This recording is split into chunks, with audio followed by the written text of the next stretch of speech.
কেউ যদি আমাকে জিজ্ঞাসা করে যে আমি জীবনের সবচেয়ে ভয়ঙ্কর জিনিসটা কোথায় দেখেছি, তাহলে আমি বলবো সেটা কোনো ভুতুড়ে বাড়িতে নয়, বরং সবচেয়ে ভয়ঙ্কর জিনিসটা আমি দেখেছি আমার নিজেরই বাড়িতে, আমার সবচেয়ে আপনজনের চোখে। আমার সঙ্গে যে ঘটনাটা ঘটেছে সেই ঘটনাটা যে কারো জীবনেই ঘটতে পারে। আমি কল্পনা করতে পারি না যে এটা কি সম্ভব। ঘটনাটা পুরোটা শুনলে তোমরা বুঝতে পারবে যে আমার শেষ পরিণতি কি হয়েছিল। ভিডিওটা স্কিপ না করে পুরোটা দেখো। এই ভিডিওতে এমন কিছু ঘটনা আছে যেই ঘটনাগুলো তোমাদের জীবনের সাথে মিলে যেতেও পারে।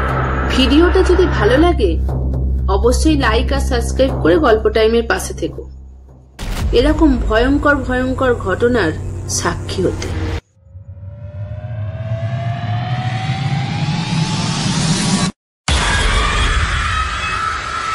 আমরা প্রায়ই জায়গা পাল্টাতাম বাবার চাকরির জন্য।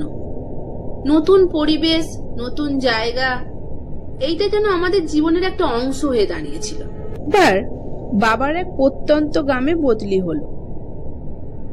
সেখানে আমরা একটা পুরনো দোতলা বাড়ি ভাড়া নিলাম। কিন্তু ওখানেই আমরা প্রথমবার বুঝতে পারলাম সব বাড়ির দেয়ালের ভেতর শুধু ইট পাথর থাকে না, কখনো কখনো আরো কিছু থাকে। বাড়িটা ভাড়া নেওয়ার পর থেকেই কিছু অদ্ভুত ঘটনা শুরু হলো। অদ্ভুত শব্দ আর জানালার বাইরে ছায়া দাঁড়িয়ে থাকা। প্রথমে এই সবগুলোকে মনের ভুল ভেবেছিলাম, কিন্তু ধীরে ধীরে বুঝতে পারলাম যে এই ব্যাপারটা আমাদের মনের ভুল না। আর সবচেয়ে ভয়ঙ্কর ব্যাপার হলো যখনই রাত নেমে আসতো তখনই সেই অদ্ভুত ঘটনাগুলো ঘটতো। আর কাকতালীয়ভাবে ঘটনাগুলো তখনই ঘটতো যখন বাবা বাড়িতে থাকতেন। বাড়িটা বাইরে থেকে যতটা সুন্দর দেখতে, ভেতর থেকে ততটাই অস্বস্তিকর। সিঁড়ি দিয়ে উঠলেই মাথার ওপর ঝুলন্ত কাঠের বিমে বাদুড় ঝুলে থাকতো, আর দেয়ালে পুরনো রং থেকে এক ধরনের স্যাঁতস্যাঁতে গন্ধ বেরোতো। প্রথম রাতে মা রান্নাঘরে বাসন মাজার সময় হঠাৎ শুনলেন কেউ যেন সিঁড়ি দিয়ে নামার পায়ের শব্দ, কিন্তু বাইরে তাকাতে কাউকে দেখা গেল না। তিনি ভেবেছিলেন তার কল্পনা। দ্বিতীয় রাতে আমি নিজে দেখলাম ঘরের জানালার কাছে ছায়ার মতো কিছু ভেসে উঠেছে, যেন কেউ বাইরে দাঁড়িয়ে আমাদের ঘরের ভেতরে তাকিয়ে আছে। বাইরে গিয়েও আমি কাউকে দেখতে পেলাম না। এরপর থেকে প্রতিদিনই কিছু না কিছু ঘটতে থাকে। দরজায় কড়া নাড়ার শব্দ, ফিস ফিস আওয়াজ, আর মাঝরাতে হাওয়ার ঝাপটা। কিন্তু অদ্ভুত ব্যাপারটা তখনই টের পেলাম যখন বাবা একদিন কাজের সূত্রে বাইরে ছিলেন।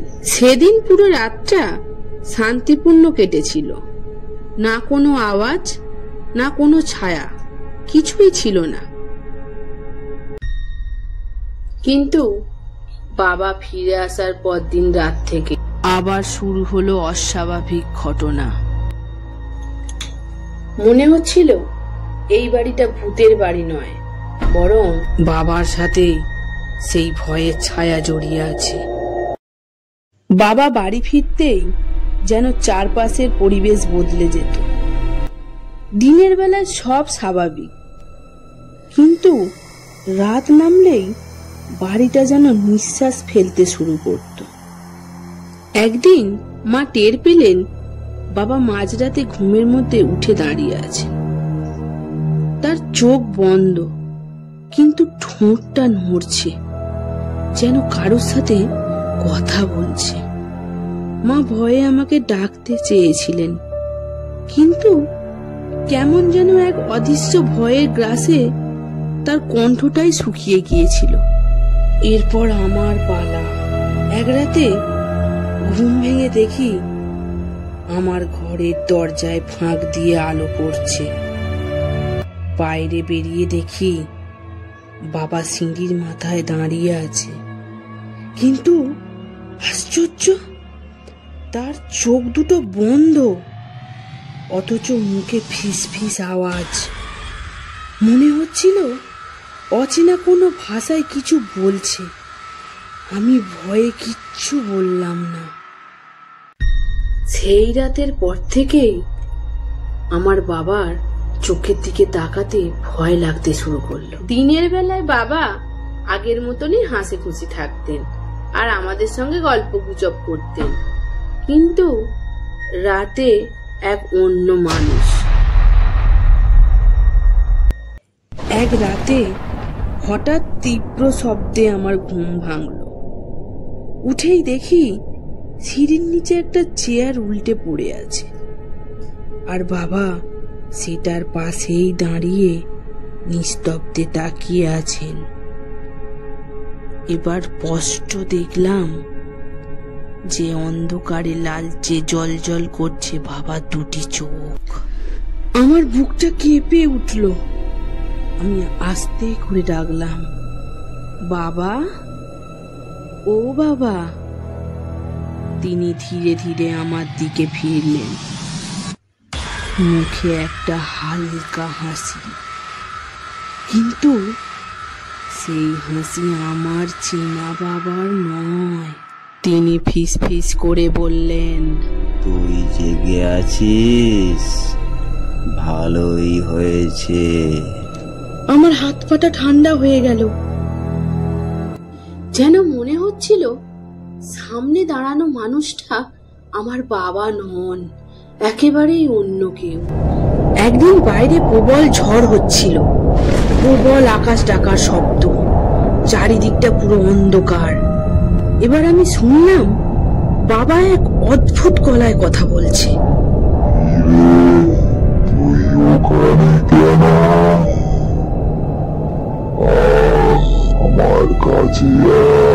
আমি সাহস করে সিঁড়ির দিকে তাকালাম। সিঁড়ির মাথায় বাবা দাঁড়িয়ে, তার চোখ দুটো রক্তের মতো লাল, ঠোঁটে এক বিকৃতি হাসি। তার ছায়া যেন অস্বাভাবিকভাবে লম্বা হয়ে পুরো দেয়ালকে ঢেকে ফেলেছে। মা ভয়ে কাঁদতে কাঁদতে বললেন, তুমি কে? তুমি আমার স্বামী নও। বাবা ধীরে ধীরে নেমে আসতে লাগলেন। প্রতিটি পদক্ষেপে সিঁড়ি যেন কাঁপছে। হঠাৎ আমাদের দিকে তাকিয়ে ঠান্ডা গলায় বললেন, এই বাড়িটা আমার, আর আমি শুধু একা নই। অনেক দিন ধরে আমি অপেক্ষা করছিলাম কারো শরীরের, আর ওটা আমি পেয়ে গেছি। আমি শিউরে উঠলাম। বুঝলাম এ বাড়িতে কোনো ভূত নেই, বরং কোনো অশুভ শক্তি আমার বাবার শরীরকে দখল করে রেখেছে। ঠিক তখনই ঝড়ের শব্দ আরো তীব্র হলো, চারিদিক অন্ধকার হয়ে গেল। অন্ধকারে শুধু বাবার লাল চোখ দুটো জ্বলতে লাগলো। মনে হচ্ছিল সেই চোখ দুটো আমাকে গ্রাস করে ফেলছে। আমার আর সেখানে দাঁড়িয়ে থাকার ক্ষমতা ছিল না। আমি অজ্ঞান হয়ে পড়ে গেলাম। তারপর আমার আর কিচ্ছু মনে নেই, শুধু মনে আছে বাবার সেই ভয়ঙ্কর হাসি চারিদিকে প্রতিধ্বনিত হচ্ছিল।